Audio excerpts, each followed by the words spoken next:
Assalamualaikum warahmatullahi wabarakatuh.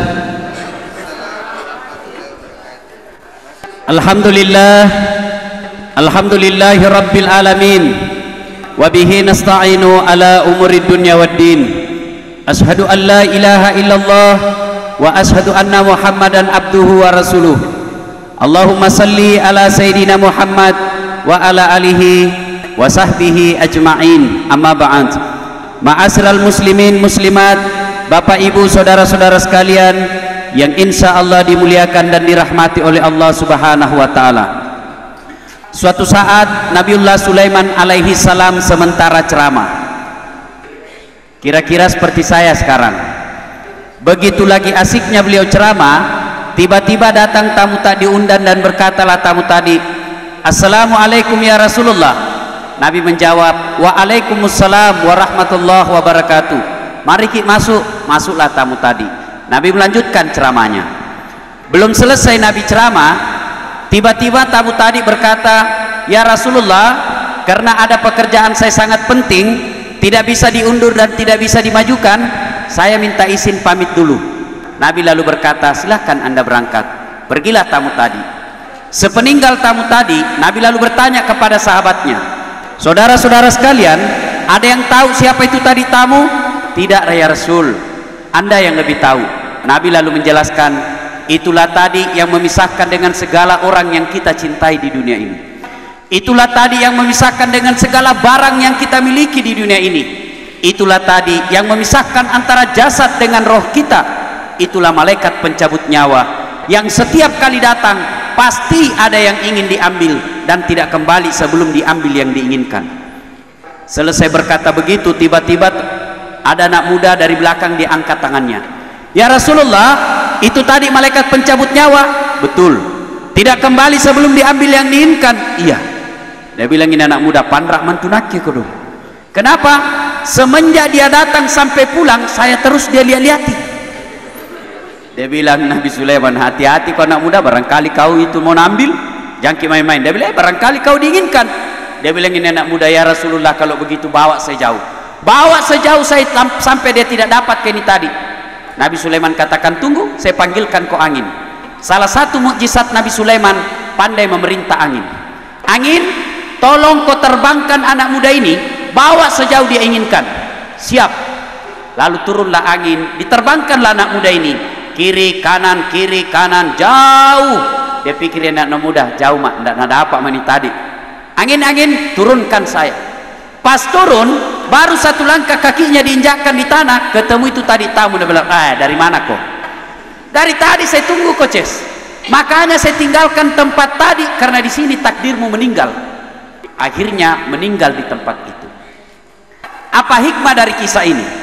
Membenarkan firman Allah yang berbunyi, "Kullu nafsin saikatil maut." Tungke-tungke makinya wae pasti mati. Semua yang hidup pasti akan mati. Biasanya memang kalau kita cerita kematian, Pak, itu anak muda langsung orang tua lihat-lihati. Yang sudah pensiun, yang sudah putih rambutnya. Apa maksudmu, Ces? Barangkali Nabi bilang yang tua dulu. Tidak, yang namanya kematian, asal ada nyawa dalam diri kita, standby 24 jam. Orang tua mati, anak muda mati tong, pejabat mati, rakyat biasa mati, tentara mati, polisi mati, orang kaya mati, dokter mati juga. Ustadz di belakang sedikit. Kalau ustadz duluan siapa tak sia ibu? Tapi kalau saya Pak tidak ada persoalan. Bapak-bapak duluan, saya di belakang boleh. Atau saya di belakang, bapak duluan boleh juga. Bapak Ibu yang saya muliakan, bicara tentang kematian, biasa ada yang tanya sama saya, "Ustadz, apakah kalau ada orang meninggal otomatis sudah sampai ke akhirat? Apakah kalau ada orang mati sudah langsung sampai ke surga atau neraka?" Jawabannya tidak betul. Untuk sampai ke akhirat itu ada pintu-pintu yang harus kita lewati. Untuk sampai ke akhirat itu ada tangga-tangga yang harus kita lalui. Pintu dan tangga apa saja yang kita lalui? Pertanyaan inilah yang coba kita jawab pada taklim kita kali ini, tangga-tangga menuju ke akhirat. Sengaja saya sampaikan tema ceramah ini untuk kita jadikan oleh-oleh pulang ceramah. Karena kadangkala ada orang pulang ceramah Pak, tidak ada oleh-olehnya kecuali dos-dos, isinya 1 jalang kotek 1 air, belum sampai di rumah habis mie. Bahkan ada ibu-ibu pulang majelis taklim, saya tanya, Bu, bagaimana pengajiannya? Alhamdulillah bagus kita wah. Bagaimana ceramahnya? Hebat memang tuh, itu tadi ustaz ceramah jago. Apa Nabi bilang? Ku lupa nih. Ibu bapak yang saya muliakan, ini tangga-tangga menuju ke akhirat. Dalam kitab Tanbihul Ghafilin yang dikarang oleh Abu Laith As-Samarkandi, bab maut, dijelaskan bahwa untuk sampai ke akhirat itu ada 4 tangga yang kita lalui. Mari kita simak satu demi satu. Yang pertama, ada yang disebut tangga sakaratil maut. Apa itu sakaratil maut? Orang Bugis katakan ipamadangi. Bagaimana kondisi dan keadaan orang menghadapi sakaratil maut tergantung amalnya. Kalau waktu sehat agamanya Islam, tingkah lakunya Islami, perbuatannya Islami, insya Allah sakaratil maut dan mati dalam keadaan Islam. Sebaliknya, kalau ada orang waktu sehat agamanya Islam, tingkah lakunya panrasu-rasu, perbuatannya kajili-jili, mau mati nanti kajili-jili tongi. Tergantung amalnya. Kalau ada orang waktu sehat agamanya Islam, pagi-pagi mendomi, duhur mendomi lagi, asar belum berhenti, maghrib masih itu dia kerja, isya selesai pergi lagi sampai pagi. Kalau ada orang seperti ini saja kerjanya, nanti kalau mau mati kasih pegang cepat domi, enak itu matinya. Berarti kalau begitu Ustaz, ada orang Islam mati dalam keadaan Islam, ada juga orang Islam mati dalam keadaan kafir. Betul, tidak semua kita ini mati dalam keadaan Islam, tergantung amalnya. Dalam buku yang sebut tadi dijelaskan bahwa ketika orang menghadapi sakaratil maut, kondisi dan keadaannya sangat haus. Begitu hausnya, kata Nabi, biar kau kasih air seluruh yang ada di lautan tidak akan mampu mengobati rasa hausnya. Dan ketika haus tersebut, iblis tahu, misalnya saya sakaratil maut, wah ini terakhir saya goda si Das'at, maka datanglah jin, setan memanfaatkan segala kekuatannya untuk menyesatkan kita. Dia datang kepada yang bersangkutan, Das'at haus kok? Saya bilang iya haus kali kah ini. Dia bilang setan, tunggu mi saya kasih kau air. Alhamdulillah. Kalau orang baik agamanya, lalu setan katakan, ini ada air saya kasih kok, kasih mapale. Dia bilang setan, tunggu, saya kasih kau ini air ada syaratnya. Lalu saya berkata, apa syaratnya? Gampang, kau bilang saja menyesal menyembah Allah. Akidah kita yang dia mau rusak, kau bilang saja menyesal menyembah Allah. Kalau orang bagus agamanya, dia akan katakan, ishab ya leb, dia lempar itu setan. Lebih baik saya haus sampai mati daripada saya menyesal menyembah Allah. Pergi kau setan. Setan tidak berhasil menggoda. Kenapa? Dia bagus agamanya. Tapi ketika orang yang sakaratil maut tidak bagus agamanya, pabotoro, kajili-jili, panrasu-rasu, datang setan dan bilang, ini temanku jini, biar saya tidak tergoda mi. Lalu setan katakan, kau bilang saja menyesal menyembah Allah. Tidak bisa saya ucapkan. Kenapa? Bibirku sudah tidak bisa bergerak. Lalu setan tidak putus asa. Dia bilang, kalau kau tidak bisa ucapkan, matamu saja kau kasih goyang. Matamu bawa nau pakai dok. Kemudian yang bersangkutan katakan, tidak bisa lagi. Mata saya juga sudah kaku, tidak bisa bergerak. Setan tidak putus asa. Dia masuk dari pintu yang lain. Dia bilang, kalau begitu, iyakan saja dalam hati. Kau bilang saja iya dalam hati. Karena orang tidak bagus agamanya, dia pun kemudian berkata, iya, saya menyesal menyembah Allah. Selesai dia berkata begitu, datang malaikat pencabut nyawa, cabut rohnya. Matilah dia dalam keadaan kafir karena menyesal menyembah Allah. Inilah yang disindir oleh Allah dalam Al-Quran. Ya ayyuhalladzina amanu dukhulu fis-silmi kaffatan wa la tattabi'u khutuwatis syaitan. Wahai orang-orang yang beriman, masuklah engkau ke dalam Islam secara kaffah dan janganlah engkau ikuti langkah-langkah setan, karena sesungguhnya setan itu musuh yang nyata bagi kamu. Begitu banyaknya orang Islam mati dalam keadaan kafir, sehingga setiap hari Jumat itu tidak sah khutbah Jumat kalau tidak dibaca itu ayat. Ya ayyuhalladzina amanu taqullaha haqqa tuqatih. Wahai orang-orang yang beriman, bertakwalah engkau kepada Allah dengan sebenar-benarnya takwa. Wala tamutunna, dan janganlah kamu mati illa kecuali wa antum muslimun, dalam keadaan beragama Islam. Ini berarti bahwa banyak sekali di antara kita Islam agamanya tapi matinya dalam keadaan kafir. Ibu bapak yang saya muliakan, kembali kepada tentang sakaratil maut. Perlu saya informasikan bahwa sesungguhnya orang keluar rohnya dari badannya, pintu keluarnya beda-beda. ada yang keluar dari telapak tangannya, ada keluar dari telapak kakinya, ada yang keluar dari mulutnya, ada juga yang keluar dari pandangan matanya, tergantung persiapannya ketika dia hidup. Ketika Allah Subhanahu wa ta'ala memerintahkan kepada malaikat pencabut nyawa, malaikat, kau cabut rohnya dari dari arah mulutnya. Malaikat, kau cabut rohnya dari arah mulutnya. Datang malaikat, periksa mulutnya, naik melapor kepada Allah, ya Allah, saya tidak bisa lewati dari arah mulutnya. Kenapa? Mulutnya sudah dia pakai ngaji, mulutnya sudah dia pakai bersikir, mulutnya sudah dia pakai berdakwah, mulutnya sudah dia pakai ceramah. Amam maknake penceramah. Hari ini saja 4 kali mak konser. Tapi ibu-ibu yang penggosip, yang suka mau urus-urusannya orang, itu nanti setengah mati menghadapi sakaratul maut. Lalu naik lagi malaikat, ya Allah, saya tidak bisa cabut dari arah mulutnya. Allah katakan, kau periksa dari arah telapak kakinya. Periksa lagi, naik lagi melapor, ya Allah, tidak bisa saya lewati dari telapak kakinya. Kenapa? Kakinya sudah dipakai pergi berjamaah ke masjid, kakinya sudah dipakai pergi ke pengajian, kakinya sudah dipakai pergi menolong sesamanya manusia, kakinya sudah dipakai pergi dakwah, kakinya sudah dipakai pergi ceramah. Amam maksudnya kaki selalu dilangkahkan ke tempat-tempat ibadah, tapi kaki-kaki bapak-bapak yang selalu ke tempat-tempat dugem, pergi biliar, kemudian botorok, setengah mati menghadapi sakaratul maut. Lalu malaikat naik lagi melapor, tidak bisa dari telapak kakinya. Allah katakan, kalau begitu kau cabut rohnya dari telapak tangannya. Periksa telapak tangannya, tidak bisa saya lewati ya Allah. Kenapa? Tangannya sudah dipakai bersedekah, tangannya sudah dipakai mengulurkan bantuan orang susah, tangannya selalu membantu sesamanya manusia. Bapak ibu yang rajin bersedekah, insya Allah sakaratul maut aman. Tapi kita yang pelit, seke, kikirigal paku jambatan, setengah mati nanti menghadapi sakaratul maut. Tapi alhamdulillah Pak, beberapa terakhir ini banyak sekali orang mau bersedekah. Apalagi mendekati pemilu kemarin, rajin caleg Pak, rajin sekali bersedekah. Tapi tidak ikhlas. Akhirnya apa? Tidak terpilih. Ada caleg Pak tidak terpilih, bagus tonji karena ketawa ji terus. Masalahnya biar tidak ada orang ketawa tongi, malah asal nih kasih anak-anak tahu. Lalu Allah katakan, kalau begitu kau cabut rohnya dari arah matanya. Lalu Allah perintahkan kepada yang bersangkutan, kepada malaikat, kau tulis namaku di telapak tanganmu, lalu kau suruh pandang dia.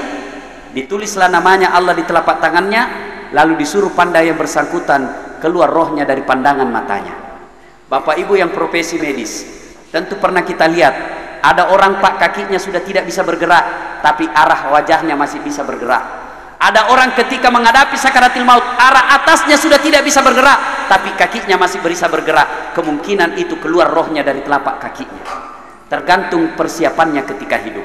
Nah Bapak ibu yang saya muliakan, bicara lagi tentang sakaratul maut, ketika orang keluar rohnya, perlu kita ketahui bahwa yang paling tersiksa menghadapi sakaratul maut adalah anak yang durhaka kepada kedua orang tuanya. Ini kisah nyata, bukan cerita ini. Sebutlah sahabat Nabi bernama Alqamah. Ketika menghadapi sakaratul maut, ini Alqamah bagus sekali agamanya, sholatnya baik, puasa Senin Kamis, tapi anehnya ketika sakaratul maut tidak bisa syahadat. Didoakan oleh Bilal, dituntun oleh Bilal, la ilaha illallah. Alqamah cuma katakan la, tidak bisa. Lapor sama Nabi, ya Rasulullah, Alqamah sakaratul maut tidak bisa syahadat, tolong anda doakan. Nabi katakan, wih kenapa bisa? Nah bagus sekali agamanya itu anak.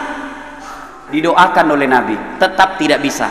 Nabi lalu berkata, pasti ada dosanya besar ini. Kau cari orang tuanya, cari bapaknya, ternyata sudah meninggal. Cari ibunya, ketemu. Bilal katakan, ibu, anak tas si Alqamah sakaratul maut tidak bisa syahadat, mungkin ada dosanya sama ibu. Apa Nabi bilang ibunya? Nah ada apa?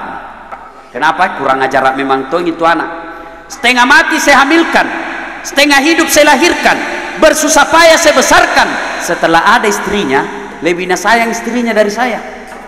Pernah satu saat saya ke rumahnya, saya baru mau buka pintu rumahnya, saya dengar dia bilang sama istrinya, sembunyi kau cepat itu kacang, datangi mama.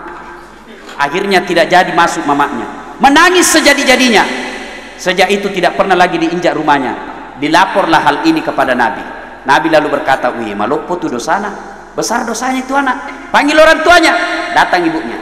Nabi jelaskan, ibu maafkan anaknya. Saya tidak mau ya Rasul, kurang ajar gitu anak. Kalau begitu betul ibu tidak mau maafkan anaknya, jalan satu-satunya lebih baik saya bakar api dunia daripada api neraka yang bakar. Ibunya katakan silakan. Nabi katakan kumpulkan kayu, nyalakan.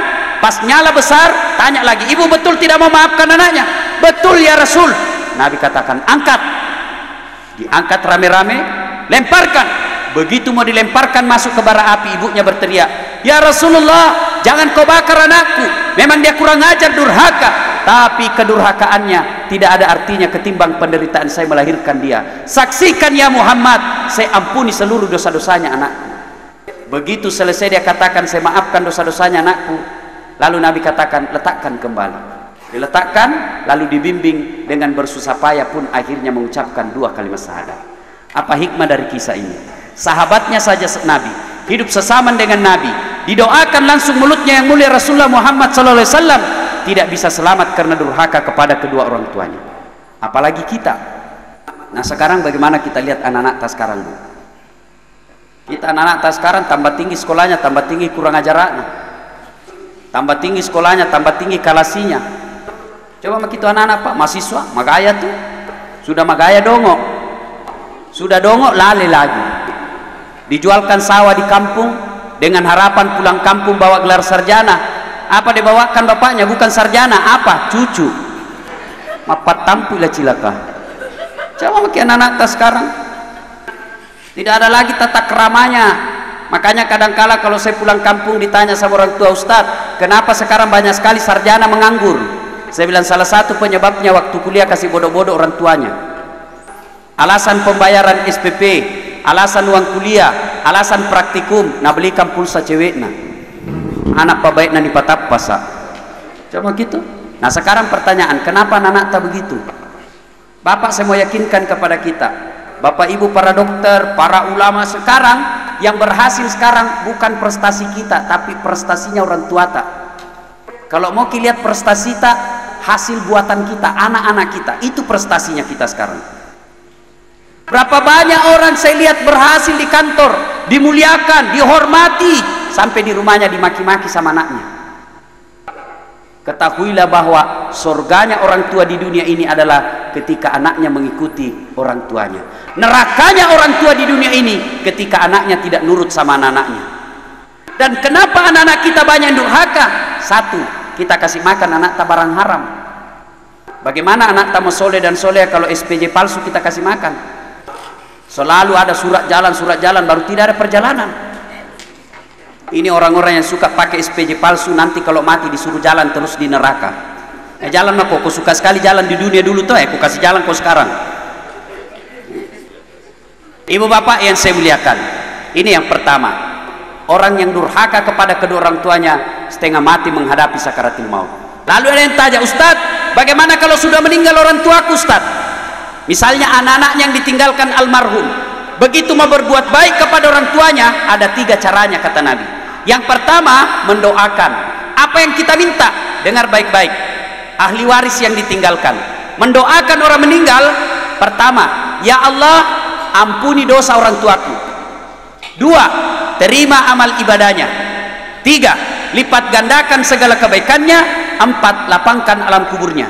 Saya ulangi, ya Allah, ampuni dosa orang tuaku, terima amal ibadahnya, lipat gandakan segala kebaikannya, lapangkan alam kuburnya, lalu tutup dengan doa, Allahumma ghafirli wali walidayya warhamhuma kama rabbayani sagira.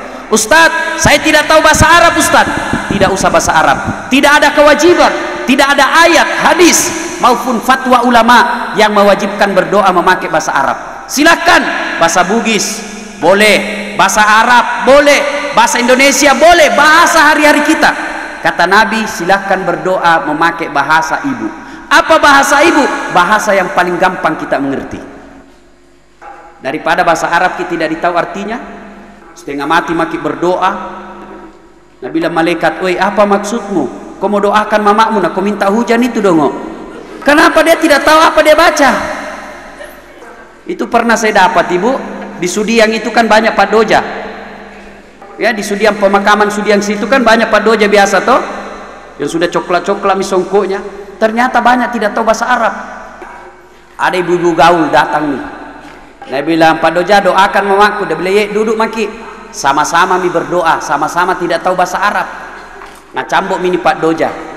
Allahumma gfirli, nah bilang ini ibu amin. Wali walidayya, amin. Warhamhuma kama rabbayani sagira, amin. Dalam hatiku kasihannya nih ibu. Nah kira mamaknya didoakan, padahal mamaknya Pak Doja nah doakan.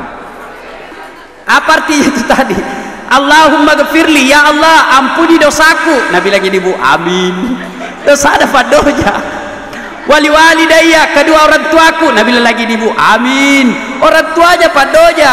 Sudah dikasih Pak Doja amplop, dikasih sarung, dikasih pisang, disuruh doakan mamata, mamanya dah doakan. Kasihan deh loh. Tidak harus bahasa Arab. Yang kedua, berbuat baik kepada orang tua. Yang pertama tadi mendoakan. Yang kedua bersedekah atas nama orang tua. Ustadz, saya mau dingin kuburannya orang tuaku. Kirimi pembeli AC di masjid, insya Allah Adam itu. Ustadz, saya mau terang kuburnya orang tuaku. Kirimi pembeli lampu di masjid, insya Allah Adam itu lampunya. 200.000, insya Allah kira-kira 2 watt lampunya. 100.000 1 watt. 50.000 lilin. 10.000 korek. 1.000 obat nyamuk. Ya ketawa aja, serius kayak ini. Tergantung. Tapi kita kalau mau bersedekah Pak, pikir. Ini tolong saya, ini orang kaya ini. Bagus tong itu kalau di dunia kamar tidur tak ber-AC, mati ki juga nanti ber-AC juga. Bagaimana caranya? Sedekah. Rajin bersedekah. Dan demi Allah, tidak ada orang bangkrut gara-gara sedekah. Pernah kita baca Haji Bedu bangkrut gara-gara sedekah? Yang banyak bangkrut gara-gara apa? Selingkuh. Kenapa? Dikatangi sama cewek nah? Pak, belikan kulkas, kalau tidak ku telepon istrimu. Sudah dibelikan kulkas, nah bilang tidak, televisi lagi, kalau tidak ku bluetooth ini potono habis gara-gara maksiat. Nah ibu bapak yang saya muliakan, sedekah atas nama orang tua. Ada lagi yang bilang tidak sampai Ustaz. Mau ki bukti bahwa sedekah itu sampai? Mau bukti Pak? Mau? Mati maki saya kirimi ki sedekah. Karena ini namanya alam gaib Pak, tidak bisa dilogikakan, tidak bisa diakal-akali, hanya bisa diyakini. Kemudian yang ketiga, cara berbuat baik kepada orang tua sudah meninggal adalah mengunjungi karib kerabatnya. Ini biasanya kita kalau meninggal orang tua tak, saudaranya bapak, paman, anto, tante kita sudah tidak kita kunjungi. Apalagi kalau dia miskin. Datang ke rumah tak, belum pi masuk rumah bengkok mi muka tak. Bawa beras 50 kilo, ayam 2 ekor, bulan nanti minta 500.000. Nah, orang seperti ini termasuk anak yang tidak berbakti kepada kedua orang tuanya. Sidang jamaah yang saya muliakan, kembali lagi tentang sakaratil maut. Nah, ketika berpisah jasad dengan roh, itulah kematian. Tentu kita mau menghadapi sakaratil maut ini dengan baik. Bagaimana resepnya agar bisa menghadapi sakaratil maut dengan baik? Kata Rasulullah, man qama la ilaha illallah ila akhiril hayata dakhalal jannah. Siapa yang mengucapkan 2 kalimat syahadat di penghujung hidupnya pasti masuk surga. Itu Nabi jamin. Asal dia sempat mengucapkan 2 kalimat syahadat, diyakini sampai mati pasti masuk surga. Pernahkah selesai ceramah begini tiba-tiba anak muda bilang, "Ika gampang gitu pare Ustaz. Mau pakai mati baru dibaca." Aku bilang memangnya akal bicara. Kalau orang mau mati Pak bukan akal bicara tapi amal.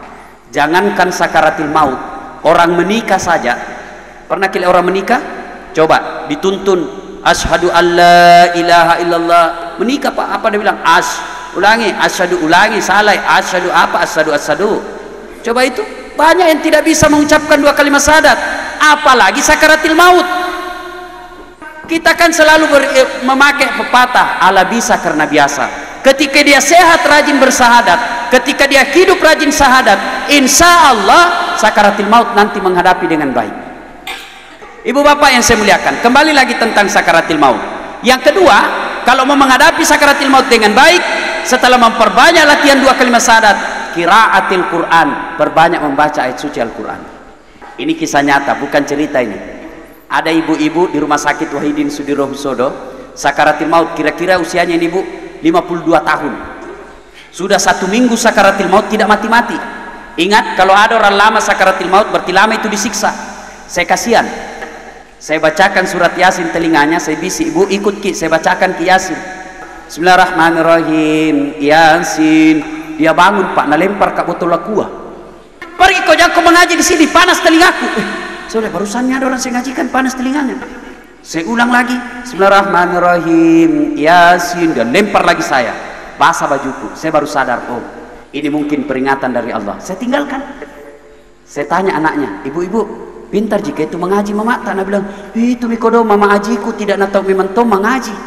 Masya Allah, haji tidak natau mengaji. Ini haji kajili-jili ini.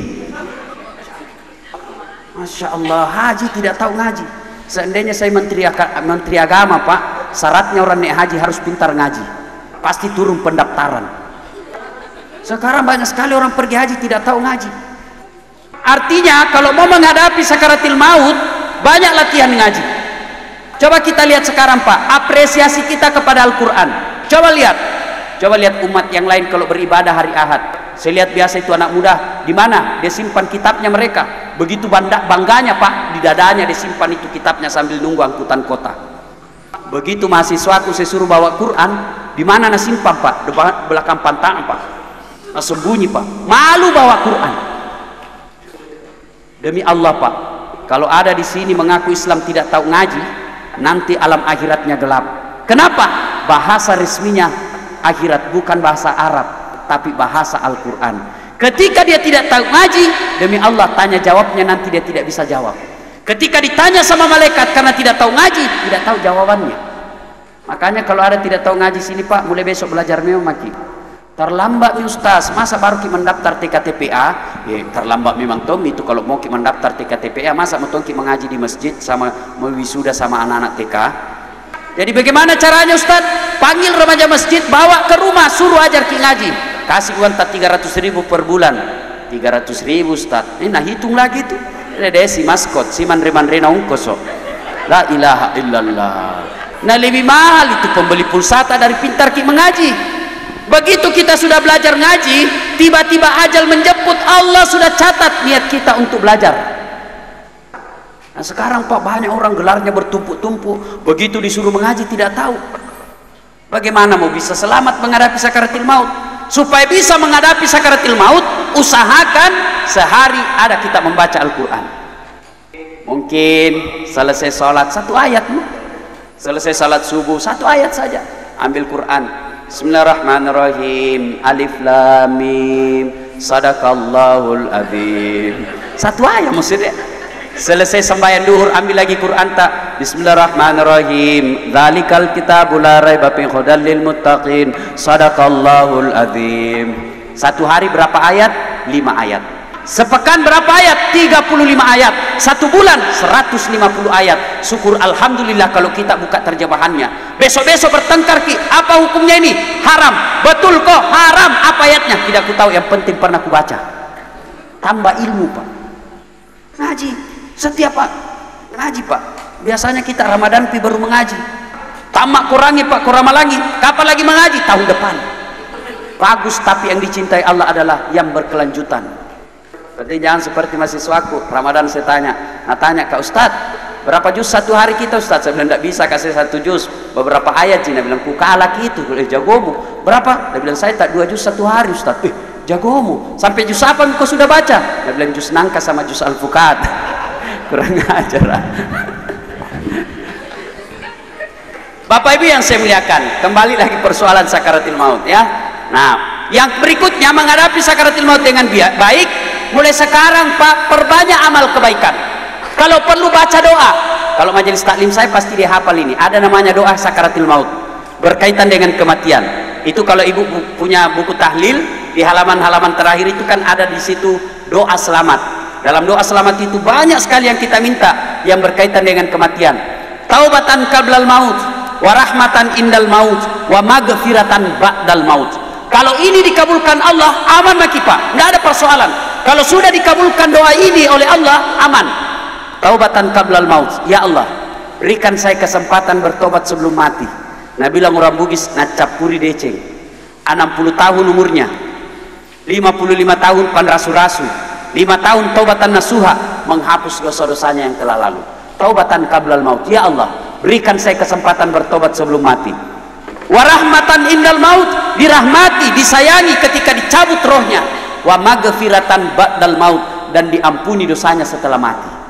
Enaknya tobat kita sebelum mati, begitu dicabut nyawanya diringankan, begitu sudah meninggal diampuni segala dosa-dosanya. Hafal jini doa ibu? Hafal? Sedikit yang hafal. Supaya dihafal itu nada panggilnya telepon, tak rekam sendiri ki suara tak. Baru kasih nada panggil itu, begitu 10 kali kita terima telepon satu hari, 10 kali kita terima telepon dalam 1 jam, 10 kali kita itu dengar doa. Tak lewat-lewat maki kalau kita tidak hafal. Kalau tak 10 kali didengar 1 jam nah belum pak kita hafal, prosesornya otak tak perlu diperiksa. Barangkali lambat ki loading.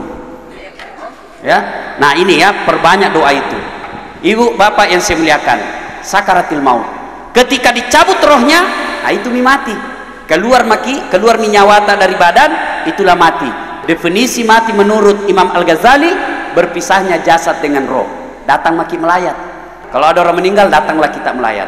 Sangat disayangkan kita datang melayat. 1, tambah dosa.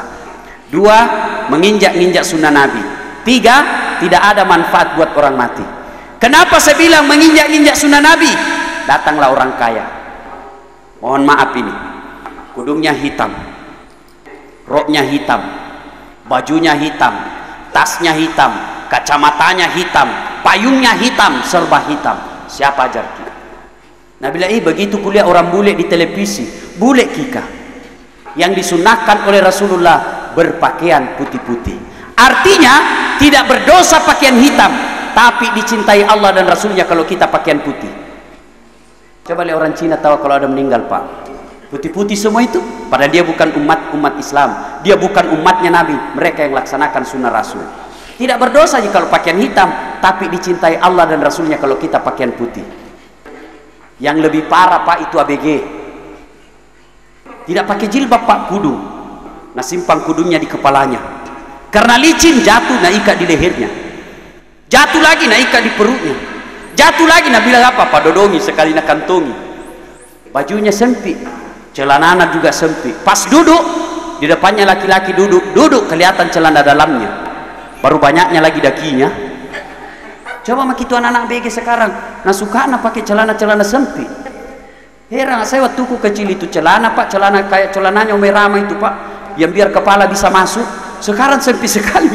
Saya mahasiswaku diundang, saya panggil, dek, bagaimana caramu pakai itu celanamu bisanya masuk? Dia bilang kampungan nih Pak Ustaz.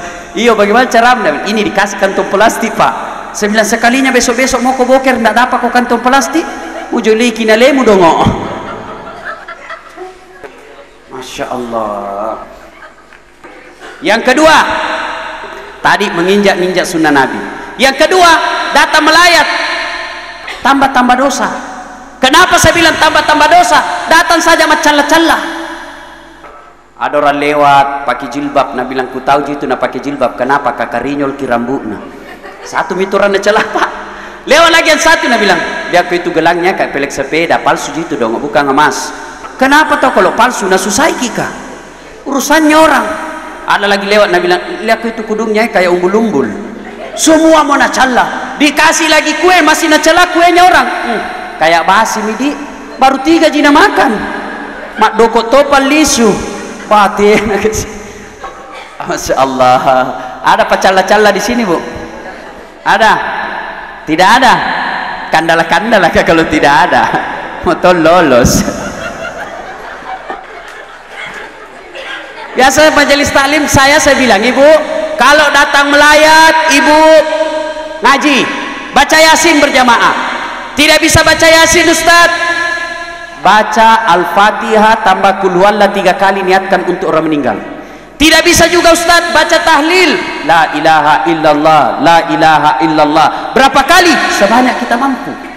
Tidak bisa juga Ustaz diam-diam maki. Tidak bisakah juga diam-diam cepat maki pulang?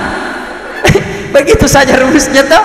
Tidak bisa mengaji, diam ki. Tidak bisa diam, cepat maki pulang. Jangan ditunggu pembagian konsumsi. Balala.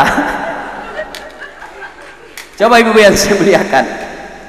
Ya, kemudian yang ketiga, kenapa saya bilang tidak ada manfaat buat orang mati? Bagaimana ada manfaatnya tidak ada ikut sholat jenazah? Bagaimana orang lain mau sholat jenazah, keluarganya saja tidak ada ikut sholat jenazah? Anaknya sibuk ngurus tenda, mantunya sibuk ngurus ambulans, istrinya sibuk ngurus konsumsi, tidak ada ikut sholat jenazah. Kalau datang ki melayat, sholat jenazah. Ustadz, saya tidak tahu sholat jenazah Ustadz. Ikut saja sama imam. Takbir 4 kali, yang penting jangki ruku. Kalau ruku ki Pak malu sendiri gitu. Ya ketawa Pak serius kayak ini. Sebetulnya besok-besok sholat jenazah ki sok tahu baru ruku ki malu sendiri gitu. Yang seperti Abu Nawas, sok tahu baru tidak tahu. Takbir pertama imam, takbir tongnya Abu Nawas, Allahu Akbar. Takbir kedua imam, Allahu Akbar, ruku Abu Nawas. Dalam hatinya, kenapa saya saja ruku ini? Sekalinya takbir ketiga imam, Allahu Akbar. Dia bilang tak kalah ini sujud mas sekalian. Selesai sholat ditanya Abu Nawas, kenapa kau ruku? Nggak ada rukunya orang sholat jenazah. Dia bilang ini orang banyak sekali dosanya, nggak diampuni beda kalau nggak ruku ki. Supaya habis dosanya sekalian mas sujud. Jawaban orang kepepet. Nah, dengar baik-baik. Kursus kilat Pak, kursus kilat sholat jenazah. Ada tidak tahu sholat jenazah kursus kilat?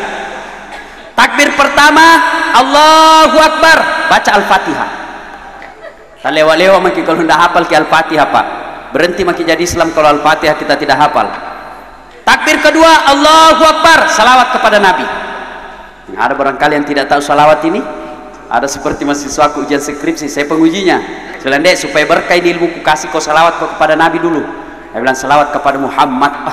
Salah, ulangi. Salawat kepada Muhammad. Salah kok.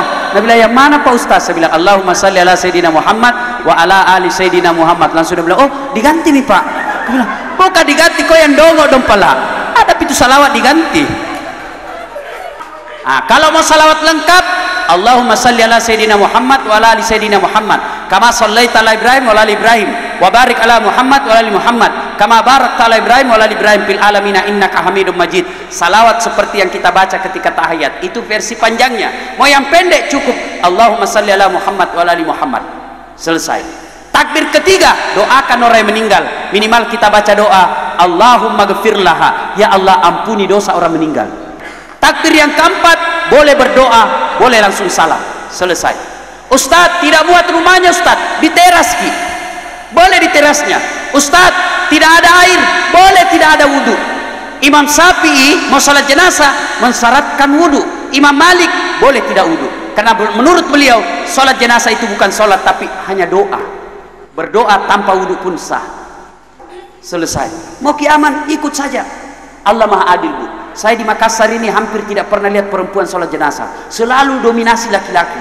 Ingat, ketika waktu kita hidup tidak pernah sholat jenazah, nanti meninggal kita tidak ada ton sholat iki. Kalaupun ada belum tentu ikhlas. Sholat jenazah. Nah ibu bapak yang saya muliakan, selesai disolati, berikutnya dimandikan, dikafani, disolati, diantarlah jenazah. Begitu diantar, ibu-ibu mulai menangis. Fitrahnya memang manusia, wanita lebih gampang menangis daripada laki-laki. Allah tidak melarang menangis, boleh mengeluarkan air mata. Yang dilarang Allah adalah mengucapkan kata-kata tidak menerima keputusan Allah. Ada pernah orang meninggal suaminya Bu, canggih sekali menangisnya. Ni sare mami kacapi jadi sindri nih. Halo anak, mati to jento je mi manggenu anak, tena mo niapakan reko anak. Ku nasihati, ku bilang Bu sabar ki, semua orang akan meninggal. Beda lihat marah-marah Pak. Langsung dia bilang pintar mak itu Ustaz, coba bedek mamakmu mati. Ku bilang sudah mi pale deh pulang mak. Nasihati marah-marah. Boleh menangis ya, dilarang meraung-raung. Tidak boleh mengeluarkan kata-kata. Ada orang meninggal suaminya, kenapa dulu suamiku meninggal, kenapa bukan yang pabotoro dulu? Tidak boleh. Begitu ada orang meninggal, kalimat satu-satunya yang dibolehkan dan disunnahkan, alladzina idza azabatu musibah qalu inna lillahi wa inna ilaihi rajiun. Itu saja yang diperbanyak. Selesai, diantarlah jenazah. Begitu diantar jenazah, di Makassar ini masih ada yang saya lihat teriak nih, wah tunggu dulu, mana kelapa, gula, beras, ya kau lupa bawa parang. Mau diapa ini gula, kelapa, beras? Kayak tuh ini orang mati mau bikin bubur di kuburnya. La ilaha illallah. Banyak saya begitu Pak. Kenapa bawa gula kelapa beras? Saya tanya Profesor Dr. Abu Hamid, pakar antropologi Unhas, Prof, kenapa orang dulu bawa kelapa kalau orang meninggal? Dia bilang, Ustadz, dulu itu banyak babi hutan. Biasanya kalau dimakamkan malam hari, siang hari digali babi hutan, atau malam harinya gali babi hutan. Agar tidak digali babi hutan, disirami air kelapa di atasnya, lalu dibuang itu kelapa itu yang dimakan babi. Sekarang di Sudiang Pak, tidak ada babi hutan. Lebih baik itu gula kelapa beras, bikin bubur, kasih remaja masjid, berpahala. Diantarlah jenazah. Ini lagi yang perlu dikoreksi. Begitu diantar jenazah, anak muda bonceng 3 naik motor di tengah yang gondrong, ambil kayu 2 meter, ikat kain putih, lewat di jalan, mau minat tusuk mata Pak. La ilaha illallah. Yang lebih parah itu naik PT-PT, karena penuh PT-PT di atap nih Pak, di depan itu gondrong. Nak buka bajunya, nak buka ikat rambutnya, baru nak putar bajunya. Orang mati, woi mikir kok adalah, mikir kok orang mati. Masya Allah. Kenapa ngantar jenazah bikin takut? Katanya Islam rahmatan lil alamin, katanya Islam agama kedamaian. Kenapa kita ngantar jenazah bikin takut orang? Masya Allah. 3 itu orang rewa di Makassar ini Pak, kalau antar jenazah di jalan raya Makassar ini Pak, 3 golongan orang paling rewa. Yang pertama Pak, pengantar jenazah. Yang kedua, supporter PSM. Oh, rewatong ini Pak, apalagi kalau dikalah mundur memang maki. Yang ketiga yang paling rewa, pemadam kebakaran. Ay, biar supporter mundur tonji. Mantap kok ditabrak gratis kok. Nah, ibu bapak yang saya muliakan, Rasulullah mewasiatkan kepada kita mengantar jenazah perbanyak kalimat tahlil. La ilaha illallah, la ilaha illallah. Tidak usah buru-buru. Kenapa mesti buru-buru? Ini orang sudah siap liang lahatnya, sudah siap pemakamannya, sudah siap tempatnya. Tidak usah buru-buru. Makanya kalau ada meninggal, pidato ke orang yang disegani. Saudara-saudara sekalian, terima kasih Anda mau mengantar jenazah, tapi tolong jangan mengganggu pengguna jalan yang lain. Coba lihat orang Tionghoa Pak, kalau ada meninggal, bagusnya cara pengantaran jenazahnya, tidak ada orang dirugikan.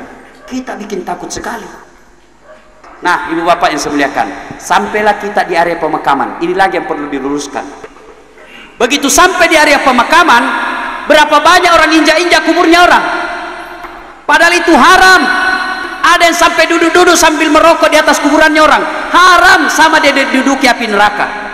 Kalau kita pergi mengantar jenazah, begitu sampai di area pemakaman, disunnahkan Rasulullah mengucapkan, Assalamualaikum ya ahlal kubur, semoga keselamatan bagi kalian penghuni kubur. Bagaimana Ustadz kalau padat sekali pemakamannya, Ustadz tidak bisa lewat? Ya sudah, tidak usah lewat, cukup dari luar saja doakan orang meninggal. Bagaimana yang antar jenazah Ustadz, memikul jenazah, dia darurat, boleh. Sudah itu sampai di area pemakaman dimakamkan. Begitu dimakamkan, diuruk, ditimbun, selesai, teriak lagi orang, cerek, mana itu cerek tadi? Ini, sudah. Mana cucunya? Panggil cucu pertamanya. Datang semua cucunya. Sirangi nenekmu cepat nak, sirangi nenekmu. Anak durhaka. Nah, sirang neneknya. Suka sirang kubur ini, apa beda gunanya? Nah bilang, Ustaz, supaya dingin kubur. Kalau betul itu air kasih dingin kuburnya orang mati, sekali pasangi PDAM 4 di situ. Kasih air PDAM di situ 4 lubang. Tapi demi Allah, air tidak ada lagi hubungannya dengan orang meninggal. Biar orang baik, biar banyak airnya, biar sampai banjir. Kalau orang meninggal, orang jahat, panas kuburannya. Tapi kalau orang baik, biar gersang, tapi dia akan disejukkan hidupnya di alam kubur. Sudah itu ada lagi kembang, bunga-bunga, kasih ku cepat itu bunga, sirang-sirang bunga. Mau dia apa beda itu? Wah, baru disutim nih, kayak itu artis. La ilaha illallah. Itu tidak diajarkan Rasulullah. Kalau mau yang bermanfaat, ambil tanah. Nasa ngugi kemo tanah. Genggam itu batu atau tanah itu genggam, lalu baca qul a'udzu birabbil falaq. Simpan di atasnya. Itu lebih bermanfaat daripada kita siram-siram air. Sudah itu, kembalilah pengantar. Begitu kembali pengantar, masuklah kita proses kedua. Yang pertama tadi sakaratul maut, yang kedua adalah alam kubur. Di alam kubur banyak yang saya paham. Dia bilang, Ustadz, di kubur beda, tidak disiksa aja Ustadz. Di neraka pi, siapa bilang? Neraka itu Pak aslinya kuburan panjar DP. Di Saremema masih cicilannya Pak. Kalau orang baik mati kata Nabi, ditidurkan, lalu dibahagiakan seperti tidurnya pengantin baru. Tapi kalau orang jahat ditidurkan lalu dibukakan pintu neraka sehingga apinya neraka sudah memanasi dia. Siapa orang paling tersiksa di alam kubur? Yang pertama, orang yang tidak bersih ketika dia kencing, yang selalu saya istilahkan kencing sopir. Coba itu sopir Pak, kalau bawa mobil mau kencing singgah, nah buka saja pintu mobilnya, tengok kiri kanan, aman. Tak miami Pak, tak miami menteng, berdiri sambil seperti orang mau kecurian Pak. Masih ada 1-2 tetes, nah daktek saja masuk mesin. Kenapa nah didaktek? Bagaimana Ustaz tidak dapat air? Diajarkan dalam fikih, kalau kita dalam perjalanan mau buang air kecil tidak dapat air, ambil daun 3 lembar. Bagaimana caranya? 3 lembar itu, mohon maaf bukan bermaksud porno ini, pendidikan fikih. Ambil daun pertama, gosok ke bawah, ambil lagi daun kedua, gosok ke atas, ambil daun ketiga, gosok lagi ke bawah. Jangan gosok begini, tambah hancur dia. Tapi dengan catatan, sebelum dipakai itu daun periksa baik-baiki dulu, siapa tahu ada cambulu-buluna. Jangan ketawa Bu, ini urusan laki-laki. Sekarang alhamdulillah ada namanya tisu basah. Ya, nah ini yang pertama. Suatu saat Nabi lewat di pemakaman, Nabi singgah. Saudara-saudara sekalian, ada yang tahu siapa pemakam, siapa kubur ini? Si fulan ya Rasul. Nabi lalu katakan, seandainya kau dikasih pendengaran seperti saya, kau tahu betapa disiksaannya ini orang. Kenapa ya Rasul? Apa dia tidak sholat? Oh, bagus sekali sholatnya. Apa tidak puasa? Ramadan bahkan sunnah Senin Kamis dia lakuni. Lalu kenapa dia disiksa ya Rasul? Karena dia tidak bersih ketika dia kencing. Hati-hati Pak, ini yang selalu kencing berdiri. Tidak ada jika kalau perempuan tuh. Bagaimana itu modelnya kalau perempuan kencing berdiri? Banjir ki Pak. Ini laki-laki ini Pak. Makanya dilarang dalam agama kita kencing berdiri. Kenapa? Dikhawatirkan ketika kita kencing tersentuh pakaian kita, 1 tetes pun tidak boleh dipakai sholat. Meskipun 1 tetes, karena itu najis. Nah, sidang jamaah taksiyah yang saya muliakan. Yang kedua, orang yang disiksa di alam kuburnya nanti adalah al-mutakhawilu bis sholat, yang menganggap enteng sholat. Siapa yang dimaksud menganggap enteng sholat? Mereka yang sudah tahu sholat 5 waktu wajib, mereka sudah tahu meninggalkan sholat itu dosa, tapi mereka tetap tidak mendirikan sholat. Mari ini kita lihat dari 5 rukun Islam, sholat inilah yang paling banyak dilalaikan orang Islam. Coba lihat Pak, ada orang sudah haji, puasa Ramadannya tidak ada lepas, rajin sedekah, baik sifatnya kepada sesama manusia, tapi tidak sholat. Biasa kalau ada orang tidak sholat, saya berpikir, Masya Allah, kejamnya itu manusia. Sudah dikasih begitu banyak nikmat dari Allah. Pernah ki bayangkan ini nikmatnya Allah nak kasih Ibu? Luar biasa. Coba Pak, apalagi kita profesi medis Pak, kalau kita lihat ini badan kita, Allah katakan, fi ahsani takwim, saya ciptakan manusia dalam keadaan yang paling sempurna. Coba kita lihat namanya nikmat gigi. Coba gigi kita, gusi tumbuh tulang. Bayangkan Pak, daging tumbuh tulang. Tidak ada orang tanam kelapa tumbuh mangga, tapi ini gusi daging tumbuh tulang, dan alhamdulillah tumbuh dan panjangnya dibatasi. Bagaimana ini seandainya gigi tak tumbuh seperti rambut? Gondrong semua di mulut Pak. Mas, saya biasa bayangkan bagaimana seandainya tumbuh terus ini mulut Pak. Tidak bisa Mas, saya ceramah. Alhamdulillah dibatasi tumbuhnya. Bapak pernah bayangkan namanya nikmat hidung? Baiknya ini hidung tak, tempatnya lagi sempurna. Bagaimana seandainya dibawa ketek? Allah kasih kita luar biasa nikmat ini. Bapak pernah, apalagi namanya ginjal Pak, saya pernah dikasih tahu dokter, itu ginjal konon kabarnya kita makan coto, konro, sop saudara, demi Allah ada racunnya Ustaz. Siapa yang memisahkan itu? Ginjal. Kalau dia baik, keluarkan melalui pintu depan atau pintu belakang. Tapi kalau dia tidak baik menjadi racun, dikeluarkan. Tapi kalau dia baik, dimanfaatkan seluruh tubuh kita. Siapa punya tepung situ? Ginjal. Bapak taunya saja makan. Allah kasih lagi 2. Kalau rusak 1 masih ada siripnya. Bapak pernah bayangkan namanya nikmat jantung. Kita bekerja terus, kita tidur, kita pingsan, jantung tidak pernah berhenti bekerja. Allah cuma minta syukuri. Dengan cara apa? Masam pajak. Sholat kita. Dan sholat ini alhamdulillah paling gampang dilakukan. Tidak seperti haji, perlu puluhan juta. Ada puluhan juta pendaftaran tutup tidak berangkat ki. Sholat yang penting mau ki. Ada malah sholat di sini. Kapan orang Islam banyak tidak sholat? Survei membuktikan Ibu-ibu kalau selesai haid, tak kala enak 5 hari nak tambah bonus 2. Nah bilang suaminya, kenapa belum sembahyang bu? Biasanya 5 hari ji. Apa nak bilang, orang belum bersih, masih ada nih sedikit-sedikit. Nah bilang suaminya, balik-balik kau tahu. Nah bilang, apa balik-balik? Ku kasih lihat ini. La ilaha illallah. Siapa kita bohongi? Allah tahu.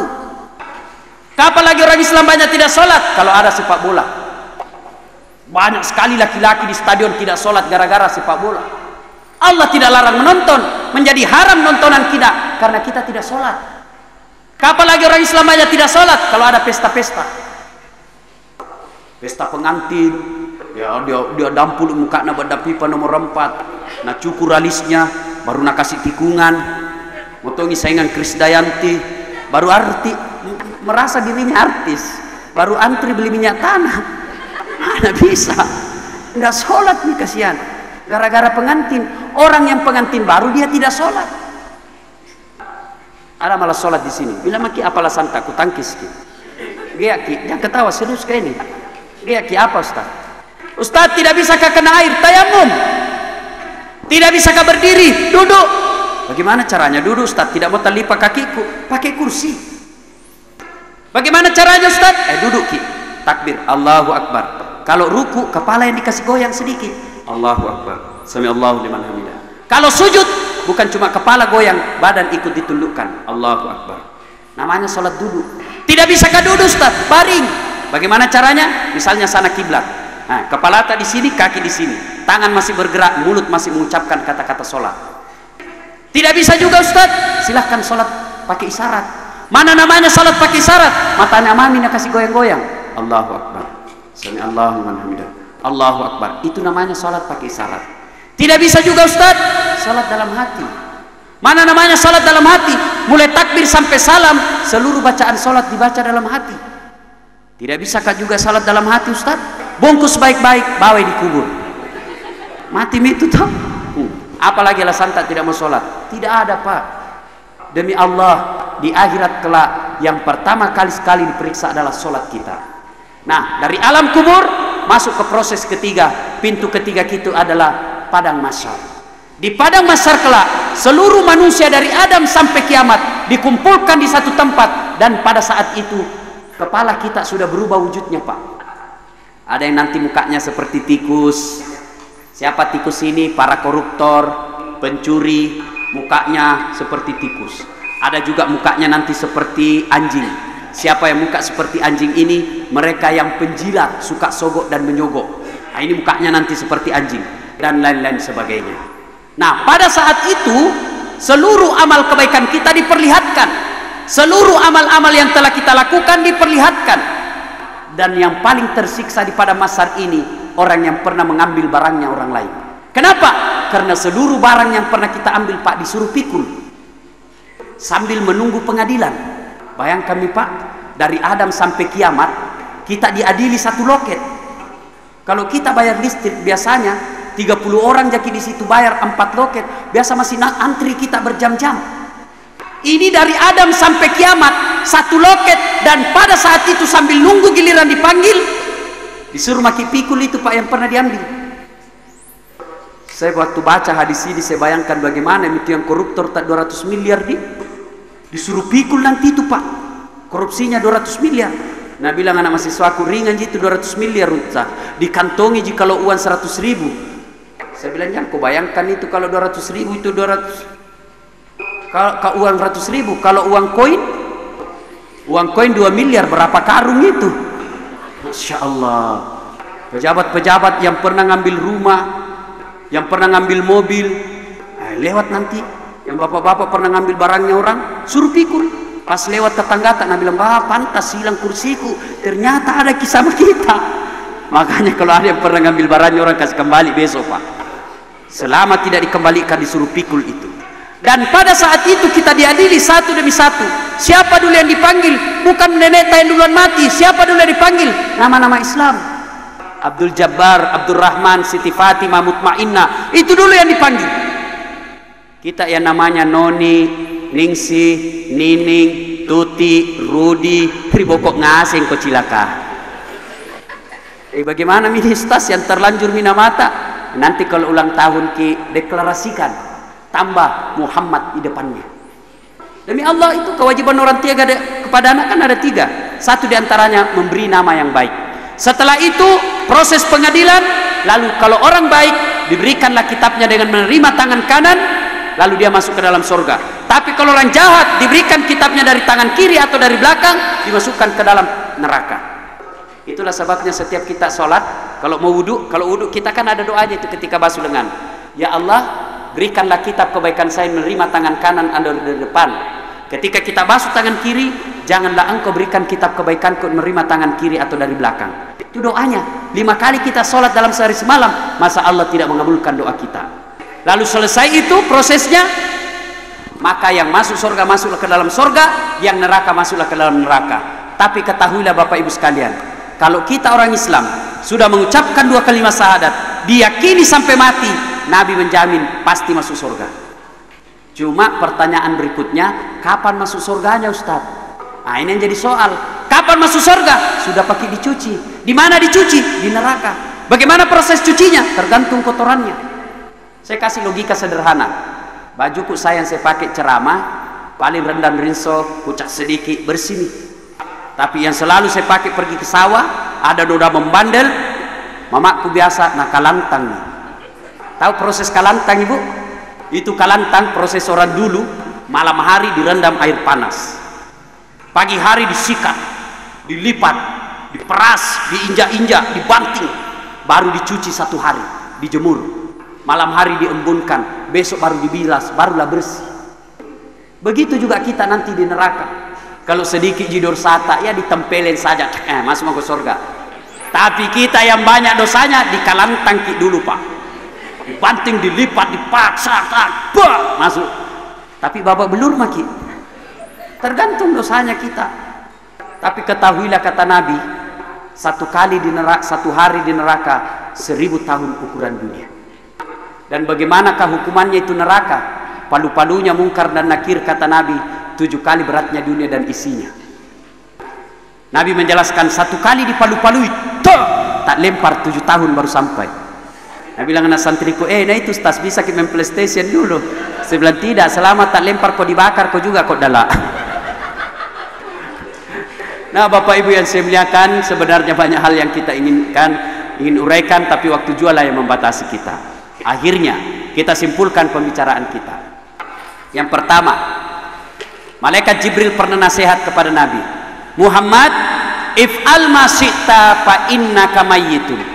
Silahkan lakukan apa yang kamu lakukan, tapi ingat pasti kamu mati.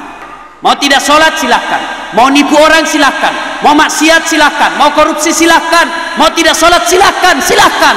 Allah kasih kebebasan, tapi ingat pasti kamu mati. Coba maki Pak, bayangkan ini badan tak ibu-ibu, muka tak yang selalu kita dempul, kita kasih salon tiap bulan, rambut kita yang selalu kita keramas dan lain sebagainya, badan kita yang selalu kita kasih parfum, kita tutup baju yang mahal-mahal. Pas mati Ki, ini pipita yang cantik-cantik, mati Ki, dagingnya cacing punya urusan. Ini badan tak yang kita rawat, mati demi Allah, cacing punya urusan. Jangankan dikubur, jenazah tak masih di rumah, ada teman tak datang melayat, nah pegang muka tak, pada saat selesai dia pegang jenazah kita, jangan pikir dia mau langsung pegang mulut mukanya juga. Begitu jijinya, dia cuci dulu tangannya pakai sabun, baru dia bisa pegang mulutnya kembali. Begitu jijiknya dengan badan kita setelah mati. Yang kedua, Allah Subhanahu wa taala bertanya kepada kita, apa man kana mu'minan kaman kana fasikan? Apakah sama orang beriman dengan fasik? Apakah sama orang beriman pura-pura beriman? La yastaun, kata Allah, tidak sama. Amal ladzina amanu wa amilus salihati falahum jannatul ma'wa. Bagi mereka yang beriman, beramal soleh, saya kembalikan mereka ke dalam surga yang mereka kekal di dalamnya. Wa ammal ladzina fasaku fama'wahumun nar. Bagi mereka yang pembangkang, pura-pura beriman, lalu dia fasik, saya kembalikan mereka ke dalam neraka yang mereka kekal di dalamnya. Yang ketiga, tidak usah banyak kita ingat ceramahku malam ini. Cukup sebelum kita tidur tanya diri kita masing-masing, kematian adalah sesuatu yang pasti. Sudah siapkah saya menghadapi kematian? Dan apa bekal dalam menghadapi kematian? Sebaik-baik bekal adalah takwa. Salah satu di antaranya adalah memelihara sholat dalam kehidupan sehari-hari. Karena sholat inilah yang akan menjadi tiang agama kita, yang menjadi kunci ibadah kita, yang menjadi kunci surga bagi setiap umat manusia. Ketika dia tidak punya sholat, maka sia-sialah segala amal kebaikannya. Dan saya ingin yakinkan kepada kita semua, kalau selama ini kita masih malas sholat, pulang nanti dan sejak malam ini kita mulai pelihara sholat dengan sebaik-baiknya, yakinlah bahwa Bapak Ibu sekalian mendapat hidayah terbesar pada malam ini. Mudah-mudahan ada manfaat. Lebih dan kurangnya mohon dimaafkan. Nun wal kalami masturun. Billahi fi sabilil haq. Summa assalamu alaikum warahmatullahi wabarakatuh.